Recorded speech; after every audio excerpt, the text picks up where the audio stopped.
My 6-year-old screamed, "We have to run." Seconds later, I found out why and got the ultimate revenge.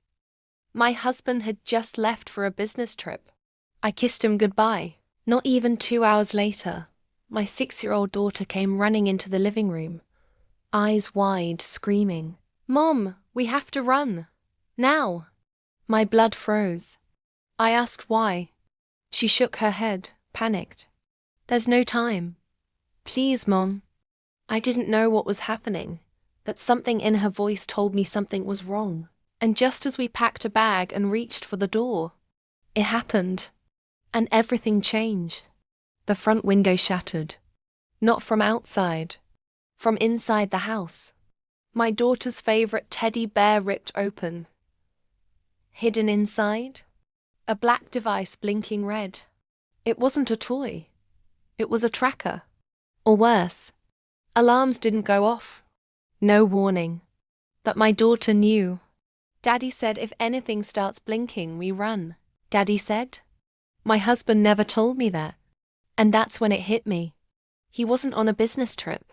He'd set this up. We jumped in the car. I didn't look back. I drove straight to the one place he never thought I'd go, my old college friend Lisa's ranch, 2 hours out. Once safe, I started digging. My daughter, meanwhile, said something that made my stomach drop. "He talks to me when you're not home. He says we're going to start a new life soon. Just me and him." She thought it was a game, a secret mission. But I knew exactly what it was. Parental abduction in the making. He was planning to vanish with our daughter. And that blinking device. The countdown. I hired a private investigator, hacked into his cloud backups and uncovered everything. Plane tickets to a country with no extradition laws. A fake passport for our daughter. Bank accounts emptied over months.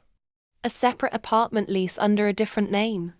He was going to disappear and leave me thinking we were victims of a random kidnapping. But here's where it gets hot.